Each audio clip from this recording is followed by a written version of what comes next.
usually when it approaches the weekend, you find that most people are excited, Nigerians particularly, because the weekend is a time for relaxation. But judging from what I saw on my way to work, I could not see any excitement. I saw queues piling up in different locations in the city of Ibadan. Maybe Comrade has a different idea of relaxation. Maybe the fuel scarcity and the skyrocketed prices of the premium motor spirit is not affecting him. You know, Comrade is a billionaire. Good morning to you, Comrade. Good morning, Victory. We live in interesting times. Challenging, but of course, we are designed Right. to overcome. But you know that is that's the back fall of this situation. It seems as though our politicians are aware that we are very resilient. We're resilient people, such that whatever is thrown at us, we find a way to adjust. Hence, there's always no resolution to matters that troubles the people. Because somehow they know that Nigerians will find a way of adjusting. Perhaps if we turn a new leaf of not adjusting and deciding to take what is truly ours, we might change the narrative of what we're seeing in this country. Do you think that's possible? You see, let me make this categorically clear. I think a part of our challenge is cultural. In this part of Nigeria, you will hear people say those who work for government can never be wrong. It beats me, even when they are trampling on your rights, you understand? Guaranteed rights, constitutionally guaranteed rights. You hear people say, it is government. You can't fight government. I say government is like God, you understand? You know, there are laws that govern us, you understand? Even government cannot, trample on those laws. That is why we have courts that are the arbiters between, some make the laws, some govern, and then we. So, but I think it's an attitude. Even with the law, some people have argued that the judiciary do not act independently. So they are somewhat, being influenced by the government. Let me make this abundantly clear. I'm not going to join the crowd that vilifies, that places a blanket vilification over the judiciary. It is unacceptable that the men and women working hard that constitute our judiciary, they are all Compromised. That's not fair. Right. And look at the operational environment of the judiciary. I've had cause to go to court and see judges writing in longhand, all through their career, except probably for the industrial court, because I've visited some of these courts. So people should. You see, another problem is that people want to run shortcuts. And if you are running shortcuts and you are caught, people will still want to find their way out of it. Look, you are in public transport. The police is on the road. Police is doing its job. If the driver brings out his documents to show the policeman that he's asking for paper, the passengers will be saying, give him whatever he wants, let's go. Right. I mean, what kind of a people are we? I have my documents. I am on the right side of the law. Yet my passengers are saying, well, he doesn't want documents, it's his money he wants, give him money, let's go. Don't waste our time. Nigerians. Well. These and more would be our focus this morning as we look through the front pages of our Nigerian newspapers. Welcome to From the Dailies. My name is Victory Onyedikachi, and the voice you've been listening to so far is that of our analyst, Comrade Ayodiji Ajishokbe. Right now, we'll be looking through some front pages of the Nigerian newspapers and get you a perspective on the stories that made headlines this morning. Be reminded that we're streaming live on Facebook as well as YouTube at Solutions 93.9.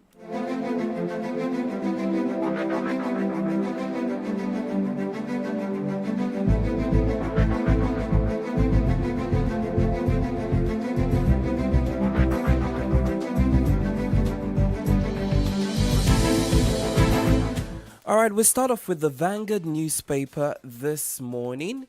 And the first story here reads Insecurity. Farmers' headers clash depress agri-sector GDP. FOCAC, Africa China Trade Partnership hit $280 million. Army arrests students over kidnap, murder of FNAP student. Uncertainty surrounds petrol supply from Dangote refinery amid ongoing scarcity. Reps, NBA, PDP, others demand petrol price hike reversal. More stories from the Vanguard newspaper this morning. And now to sports. Super Eagles will prove self against Benin, Rwanda, Awuni assures. These are the stories on the front page of the Vanguard newspaper.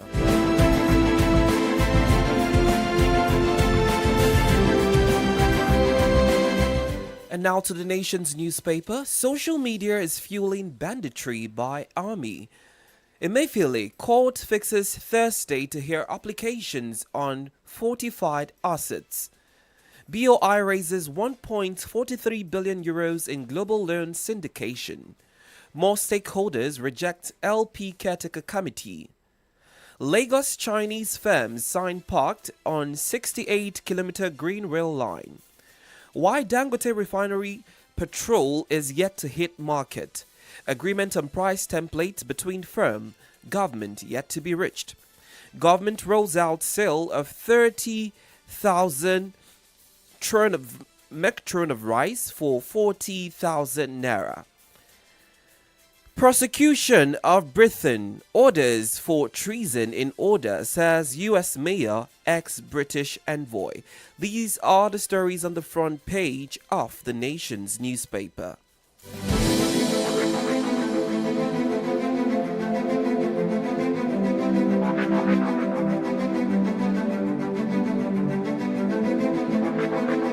Now over to the Nigerian Tribune. How childhood friend Lord killed FNAP students. Augusto and Co. upgrades Odua Investment Company rating to A+. WAEC/NACO age limit. Federal government may exempt gifted children.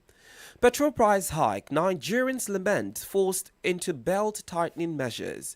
Trek distances. Abandon private cars for commercial transportation. Accuse government of insensitivity. Price of items skyrocket. Transport fare increases. Alleviate suffering of Nigerians without further delay. YCE tells Tinubu. NMA, Northern Coalition, reps, Minority Caucus wants a reversal. These are the riders to that major story. Clark calls for Wike's arrest over threat to put fire on PDP states. Police begin investigation of PDP chieftain's abduction in Ibadan. On passport, Interior Minister confident of improved ranking as Nigeria joins global directory.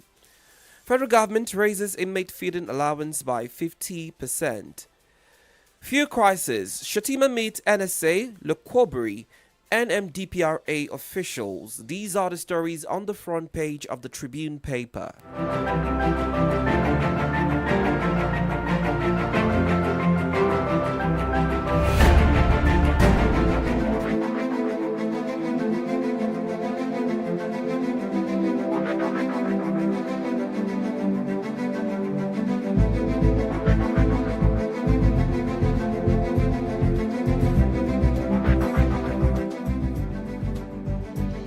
Now over to the Punch newspaper. 63 TNC towers destroyed in 8 months. Federal government. Massive flooding to hit 7 states soon, says government. ICPC grills Ngige over NSITF contracts. NMPC ties Dangote petrol price to forex rate. NMPC begins lifting Dangote refinery petrol September the 15th. Vessels begin offloading. Queues worsen. Terrorism financing. Police to squeeze Ajero September the 25th. PSP official condemns members' arrest over land dispute. Reps back ban on under 18 SSCE UTME candidates. These are the stories on the different pages of Nigerian newspapers. And right now we'll be bringing you further details and analysis on these stories. Remember that you can be a part of the conversation by joining us live on Facebook and YouTube. You can also send in messages and reactions via the WhatsApp line 0904 422 2939. We start off our reaction this morning with a statement from the president during his campaign for the 2023 general election. He made a profound statement that went viral, that showed empathy, and he made this statement just beside the ex-president because Nigerians were complaining about the economic situation.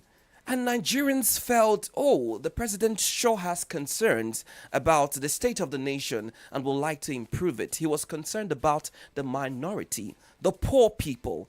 I'm going to play you that voice of Mr. President one more time so we can get a perspective of what I'm onto. Let be poor, breathe. Don't suffocate them. We have that responsibility.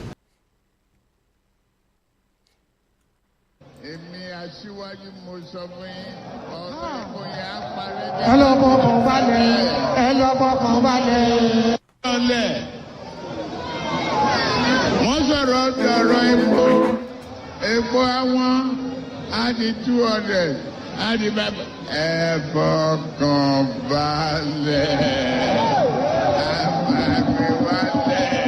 Ẹ lọ fọkàn balẹ̀. Comrade, you have the voice of your president. Your president too. Of course. Our president. Our president.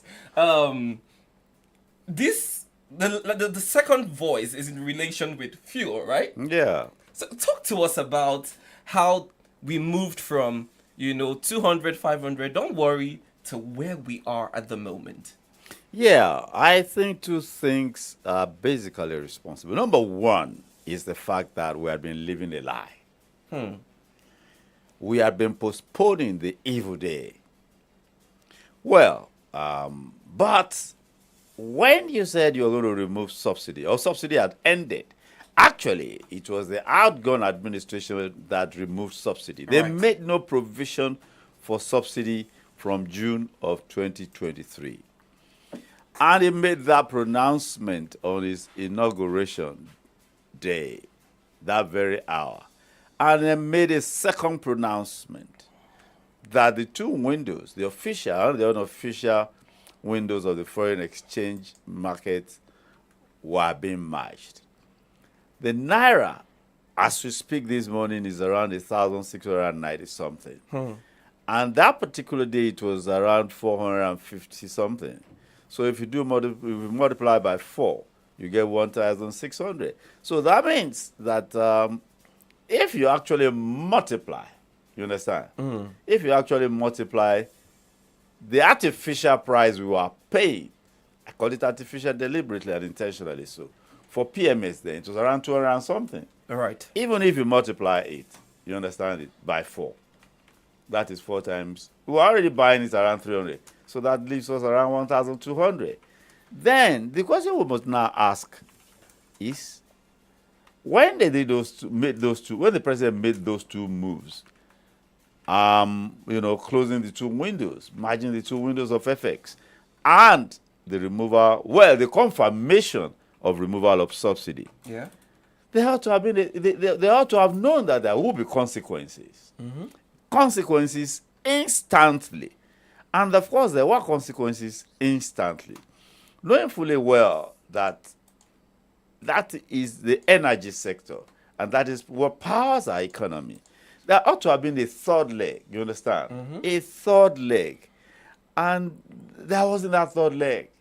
The third leg was introduced after about 12 months. You're not saying you're going to waive duty on food. That should have been the third leg. This is sad, and of course taxes are still being introduced. There was a cash crunch for the government. Rather than generate funds, you understand, the Buhari administration decided to take the route of least resistance. They just started printing money. That was why we had The cash crunch. No. The Ways and Means. Oh, okay. The Ways and Means. And if you, yes, there's no problem with Ways and Means. But what are you doing the Ways and Means for?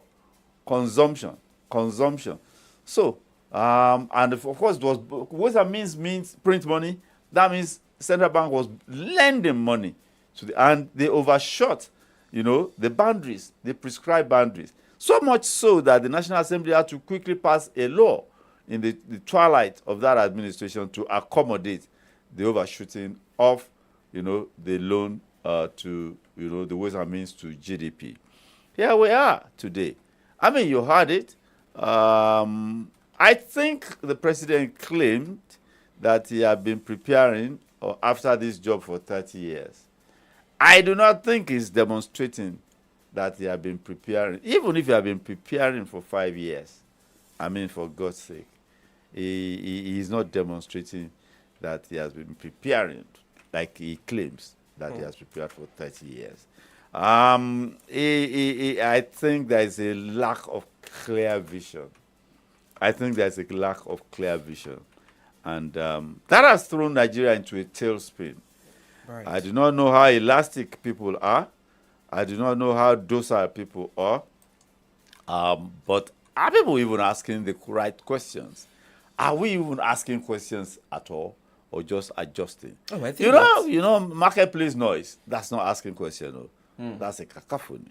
That's not asking questions. And you should be asking. But one of the ways we started asking questions was through the protest, right? We went out and we wanted our voice to be heard, and that's what translated to treasonable felony for some people. Well, how did the protests go? You understand? How did the protests go? The protest, you understand? Hunger does not know race. Hunger does not know ethnic nationality. Hunger does not know your faith.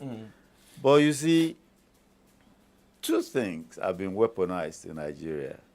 Religion has been weaponized. Hunger too has been weaponized. But for me, I don't care. I don't care your faith. I don't care where you come from. If you are capable, that's all I care about. It's your capacity to deliver. And you see, in this country, we don't ask, if they say if politicians tell us that they're going to do this and that, we don't ask them how.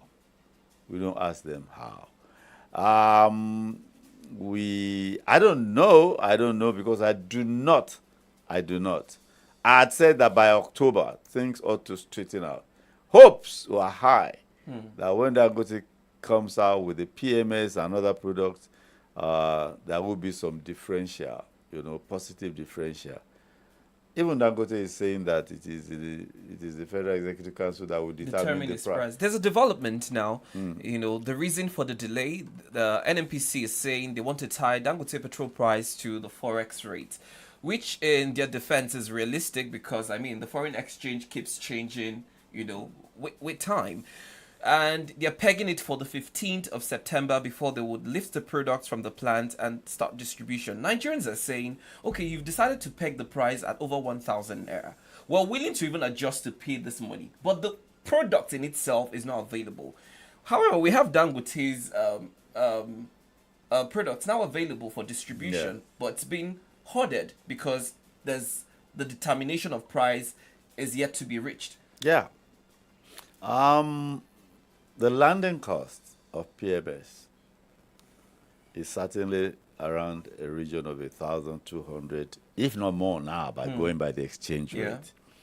So if the landing cost is 1,200 plus, that means that the cheapest that we can get it 1314. 1314. That's the market. Unbelievable. Price.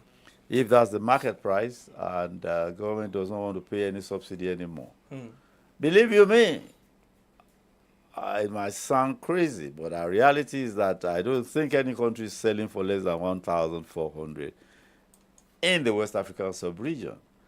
And our consumption is affected by what happens in those West African countries. It is still profitable. Look, the cost of setting up a petrol station is not easy. And petrol stations are all over the place. Everywhere you turn, filling stations just come from Molete to to Okeado, how many filling stations you have? Just turn everywhere, there are filling stations. So, is it that profitable? Or are they doing something else that we do not know, like smuggling? So, it is quite challenging. It is quite challenging. It will end up around 1,304, depending.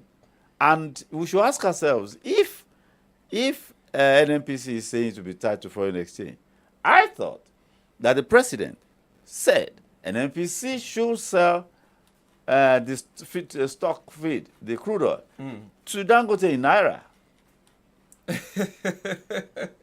So How does that impact the pricing? That's a good question. What are the other? Of course, you know that there will be other component parts of production processes that will be sourced from outside. But if you buy, of course, even if you buy at Naira, you will still be buying at the exchange rate of the dollar to the Naira. We should not forget that too. Dangote will still be buying at the prevailing exchange rate. He is only buying in Naira currency. He is still buying at the exchange rate of the dollar, the spot market price. The only thing that should be off is the cost of freight. You understand? Some costs will be off, freight. And I think, cost of freight from wherever, North America, Brazil, or wherever. If that should make some difference, expectedly, there should be an explanation to us why that is not making any difference in the price, the pump price. We need explanations, and we need to ask questions. Questions. Yes. Believe you me, I was speaking to a professor of agronomy just 2 days ago, and he was telling me the situation of food. He said for 7 weeks it did not rain, and that meant that the second round of grains, the one they call corn, that was planted, got burnt standing on the farm. At least in the southwest region, it did not rain. 7 weeks, it did not rain. The second round. And of course, you know that will affect the feeds for poultry, for poultry farming. It will affect the supply. And of course, it will affect, of course, the one we eat too. Look at it. How much does one piece of corn go for now? I don't even see much of it anymore. I don't even see much of it. There's a particular location where I see them cooking. I don't see that anymore. In the past 1 week or two, I don't see it. Maybe it's not available or it's gone out. It's actually going out of season. It's going out of season in September. Unfortunately. In September. Unfortunately. In September.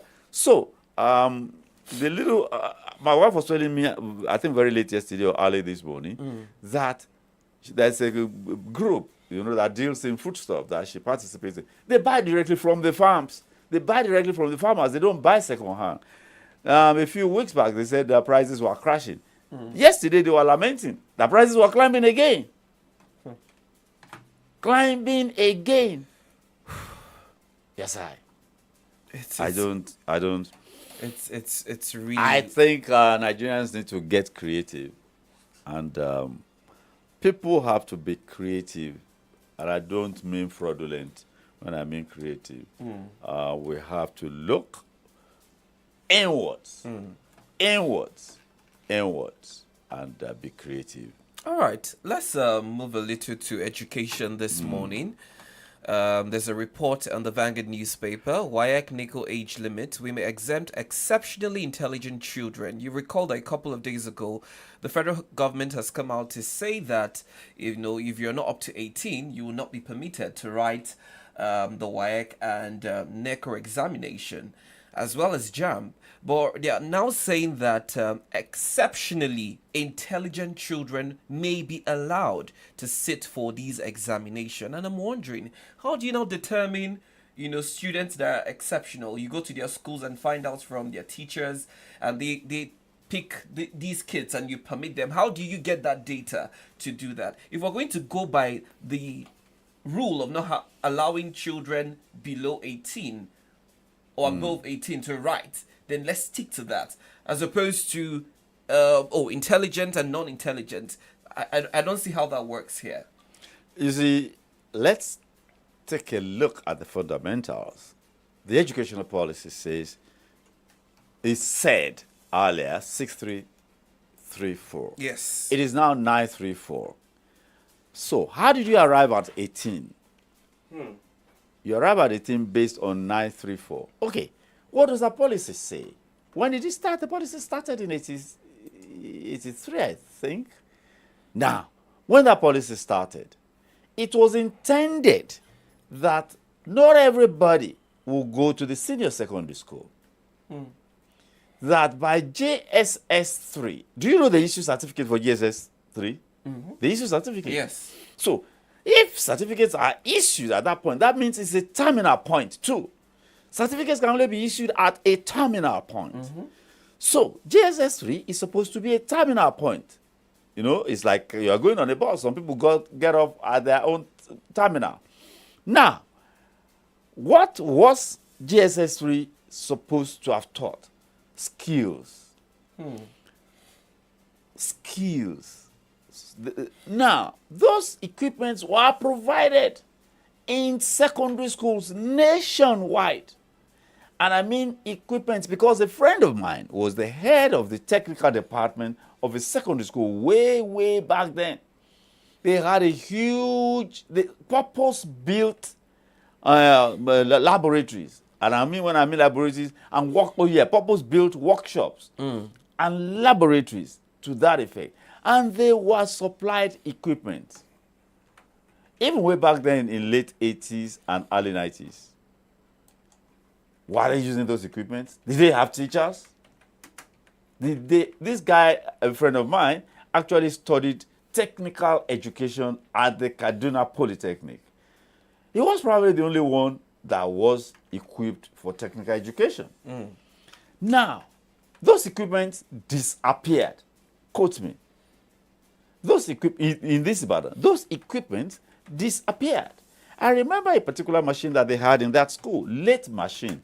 It is used to turn crankshaft. Go to Gate now and you say you want to turn your crankshaft. You probably pay 30 or 50,000 to turn your crankshaft. Secondary schools had it. If they could manage it and make it work, wouldn't they have been generating funds? They would have been generating funds. Right. You understand? But those equipment, some of those schools were boggled. You know, they would not, an answer cannot come and boggle, you understand, without active involvement from within. Those schools were boggled, and those equipment. Go and ask any school now if they still have those equipment. So the purpose, we should stop addressing the consequences. We're addressing the symptoms. We are not addressing the ailment itself. JSS 3, a terminal location in the educational policy. When they graduate from GSS, when they have those skills, technical colleges. In Oyo State, how many technical colleges?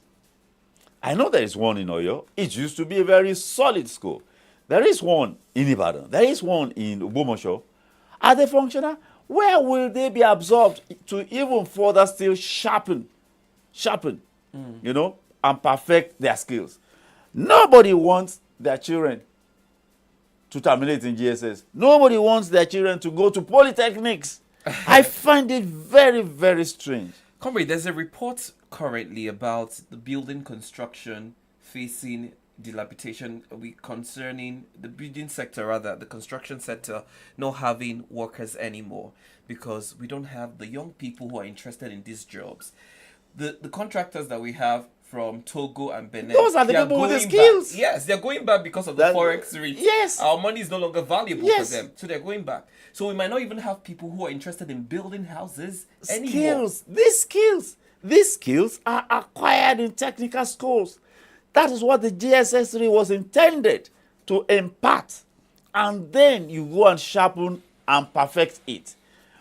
People think education is about book. In this country, Yorubas used to sing, I don't see here that song, but I read Koko Katubaka way. Most, you know, is it about book? People think education is about book. Education is not about book. is, and of course, there is this thing about education that they teach book. What about application? Of knowledge acquired. Application. It is about application. So, it's not about, and then if you want to ambush people, how can you now ambush them at the exit point? Why don't you, if it's a policy that says 934, so why don't you ambush them at the point of entry? Why do you want to ambush them at the point of exit? Why? If you are actually running and policing and supervising the systems, and you know, I found was it not the minister that said that? Yes, Minister of Education. I find some of these things ridiculous. I find it so ridiculous. Does that mean that you are just thinking that this is a policy that has been in place since 1983? That means there was no provision for exceptional students since 1983. Is that what you're suggesting? Are policy makers? No plan. No plan since 1983. 41 years.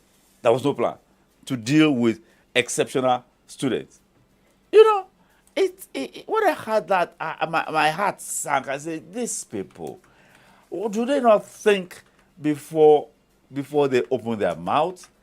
And the man went to the policy meeting of JAM to say that. Yes. Apparently, Professor Loye didn't want to say that. It is you that should come and say. I mean, some of these things that you hear our policy makers talk about is heart-rending. God be with us.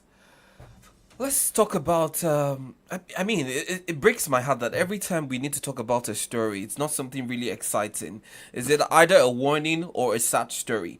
We're seeing a report of massive flooding set to hit, 7 states across the Federation. We have the state listed Benue, Kogi, Anambra, Delta, Imo, Rivers, and Bayelsa State.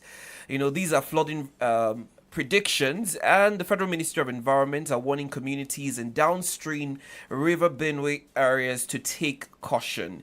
We saw what Oyo too was listed. A particular town in Oyo was listed. Oh, they just mentioned the 7 state listed, though Oyo wasn't part of it. Maybe they just listed the town. Would have to they go listed through. the town. Yes, That's it. Kishi. Oyo, Kishi. Okay, Kishi is part of the town.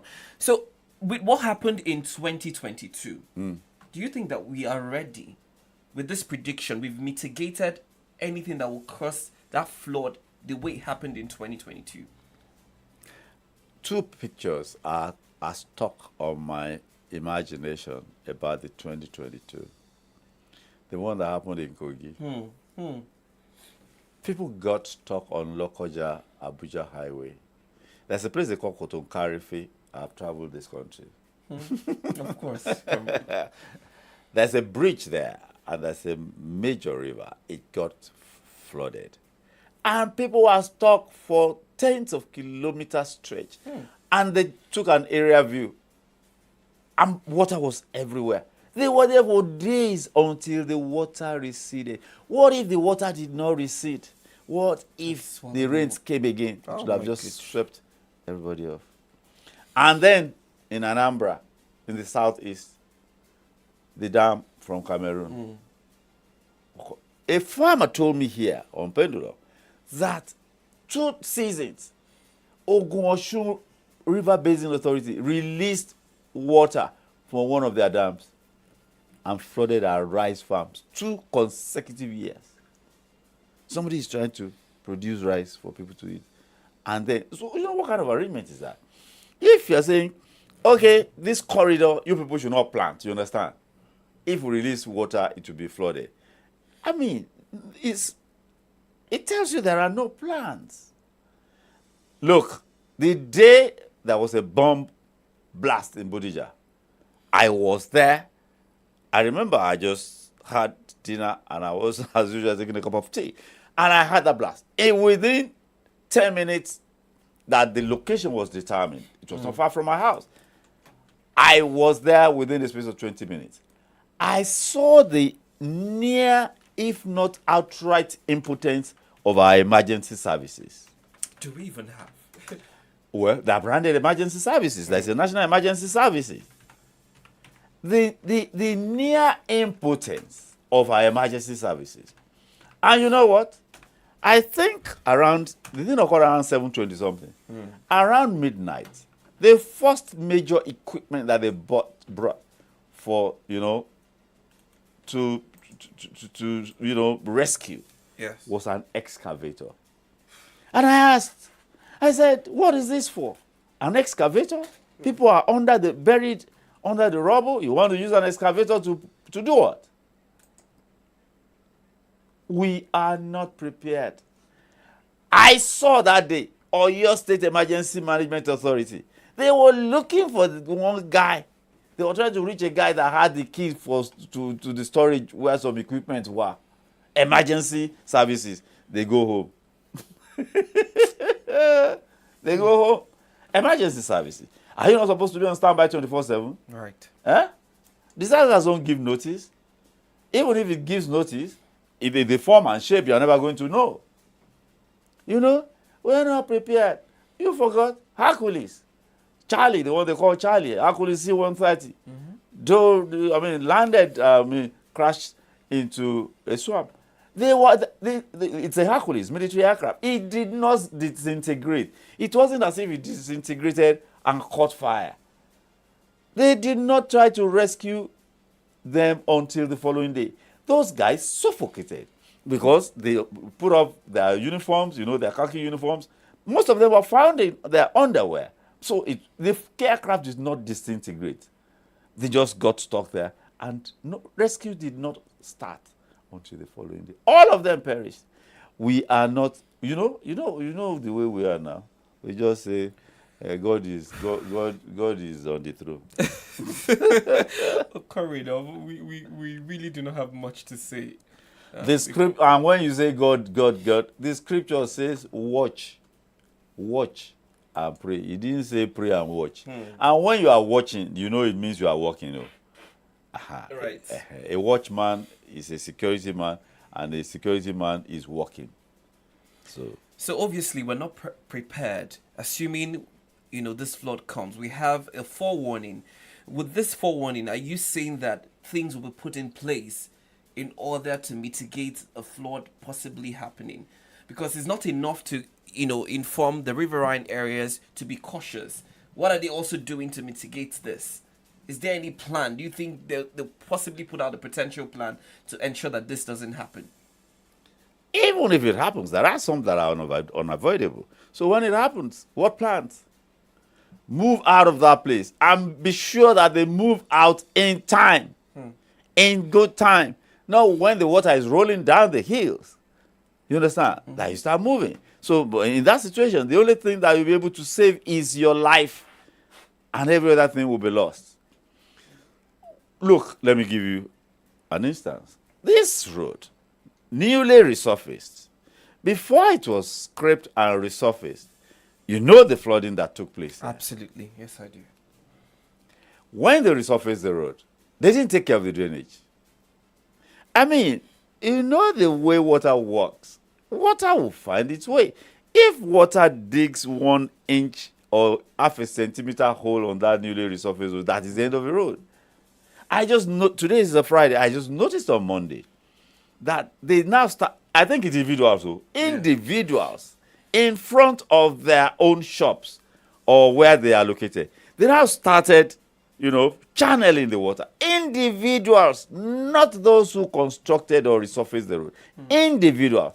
Some of these things you just have to go and see by yourself. I walk from here to that church, I think almost to Boys High School. I saw that it is individuals, not those who fix the road. Why will you just fix the road without fixing the drainage? The drainage is the number one thing. So how do we behave like that? How do we behave like that? Maybe you have seen roads now. Roads constructed without drainage. Go from Molete to Ojo, no bus stops. Who designed such a road? It will a pupil engineer in the Ministry of Works design such a road in the heart of Ibadan. In Mokola, no bus stop. Mokola, a major traffic hub. It just tells you our lack of planlessness. Yet, we intend to succeed. Whew. You drive from Molete to Ojo. Show me where the bus stop is, or the bus stops are. And an engineer that graduated from university purportedly designed those routes. It is not true. They were designed with those bus stops, but something must have happened to them. Right. You're listening to From the Dailies right here on the Remedy Dial Solutions 93.9 FM. The phone lines are now open if you would like to share your thoughts. You know Fridays are usually open mic, so you get to react to stories that had made the papers throughout the week. The number is 0912-222-2939, 0904-422-2939, 0912-222-2939, and 0904-422-2939. Before we conclude this morning, Comrade, let's talk about this very heartbreaking story of a student, a 300 level student of philosophy at the Olabisi Onabanjo University, OOU, Ogun State, who was kidnapped and allegedly murdered by a Federal University of Agriculture Abeokuta student by the name Ayomide Adele. Now, this story has been making round across social media, and it's really heartbreaking. If you go by the story of how she came visiting the boy, and it started raining, and the boy decided to let her into the house. He wanted to have something with her. She refused, according to the details that we've seen across board. She refused, and he went ahead to kidnap her, sent a message to her mother demanding for 1.5 million, the widowed mother, and she was only able to raise 350,000 naira, and they went back and forth until he murdered and allegedly buried her. Further reports coming also stated that he had allegedly murdered his biological sister as well as another girlfriend of his as far back as 2018. But the good news about this is the Nigerian police were able to link his BVN account to the bet, accounts that he wanted the money to be transferred to until he got traced and arrested. Intelligence that we speak of. That's it. It marvels me. This is commendable that they were able to track him, and he's been arrested and handed over to the army and back to the Nigerian police force. How we use intelligence for situations like this. But when it comes to insecurity, it seemed cumbersome. So you're going to address this too. First, how we are able to handle intelligence in some other matters, while some other matters are not considered, or maybe intelligence are not necessarily being used in that regard. And how the quest for greed and money is leading young men into doing disastrous things. Because it's heartbreaking to see that one person is capable of murdering 1, 2, 3 persons and still lives comfortably, move around like nothing has happened. There was a conversation that leaked between a girl, because she's a family friend. There was a conversation on Twitter between the alleged murderer and a family friend, where he was asking detail, have they found her? He was showing concern as though for someone who allegedly committed a crime. And it makes me marvel. For me, it's a fear that's been unlocked, that people can pretend this way and allegedly do, because until he's found guilty. Yeah. But there are evidence everywhere until the court declares that he's guilty of the charge. So let's talk about young men going into things because of money. You see, it's about values. When you are raising children, or you are mentoring children, or there are children growing up around you, they are watching. They are watching. And they are imbibing, taking the good, the bad, and the ugly. You have to be deliberate and intentional. And you see, some of these values, the scripture, the Christian scripture says, teach a child. A way to go. He's not going to depart from it. That is setting standards. But what standards? And who are the people setting the standards? Who are the people setting the standards? Moral values. I would never go beyond, I will never go beyond. This is my bottom line. I will not descend beyond this. No matter what it will cost me, I will not. I cannot be persuaded. When we got to tertiary education, of course, I mean, I grew up in a, from a spiritual. I don't want this word of religious. I mean, I prefer godly. Yeah, from a godly background. So, I mean, routine for us to do morning devotion and night devotion. So, some of these things will stick in your head. You understand? You are young, so you do recitations, you are in church on Sunday morning, Sunday evening, and all of that. So all these influences. So when I got to tertiary education and some things, I said, well, some of the rascally things, some of the exuberant things that boys and girls will do that. But there are certain bottom lines. And you say, I won't do it. I can't do it. When somebody says, what are you doing there? I said, I can't do it. I can't do it. This one, what will I tell my parents at home? You understand? And my father was such a rational person. My father wants to know. He won't be angry with you, you understand? He won't be unjustly angry with you. He wants to know, you understand, what actually happened. That led to your action. So if you need whatever assistance you might require, he wants to offer it rather than just condemn you outright. He wants to listen to you. That's correction by love. So, where are the parents? What values are they passing down? Look, I worked in tertiary education as a faculty officer. The moment a student, and I work in admissions and all of that, exams and records, that's why you deal with students directly on a daily basis, around the clock. The moment they stepped into my office, 2-3 minutes, I could tell you the kind of family they're from. They come from. There are those, let's not just waste time about that. So, it is about values. And where are the parents now? You live in Lagos, the parent leaves home. The parent leaves home 4:35 a.m. in the morning and comes back 10 p.m. when the children are asleep. Monday to Friday. No Saturday, relationship. Friday, Saturday. So what values? It is house helps and all of that. Everybody's chasing money. And then what our measurement of success. Money is the measurement of success now. I ask people, everybody wants money. What do you want to do with the money? You understand? People are, I just want money. What you want? Okay, what do you want to do with the money? What are the needs of a man, actually? You understand? And then when you have resources and you are not expending it, a substantial part of it, your environment, you are not impacting.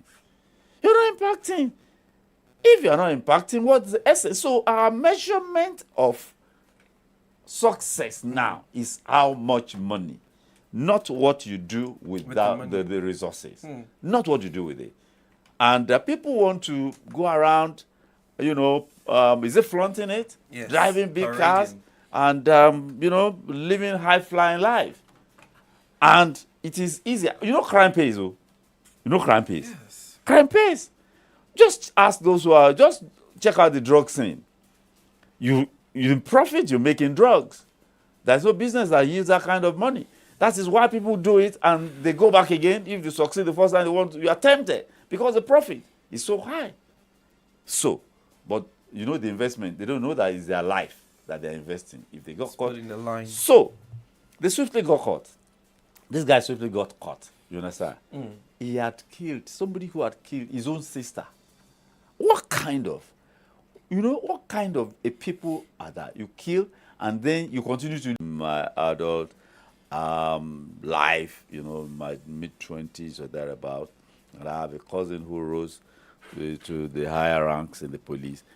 The police, in the circumstances, in terms of number, in terms of what they have to work with, and the environment, operational environment. How many policemen do you see carrying walkie-talkies? Police, walkie-talkie. That is a basic tool of policing. Basic tool of policing. If you want to call for reinforcement, you'll be dialing your number, B. you'll be dialing DPU. Rather than just press one button on a walkie-talkie. And location, they know this is backup. Walkie-talkie. I'm not sure. policeman. I've not even seen that in Nigeria. I only see that in movies. I'm not seeing. I see that as a prop they use it in movies as a representation of the Nigerian police. But Yeah. I'm not sure I've seen in Nigerian Just police. be on the lookout from today. Policemen, it is the DPOs.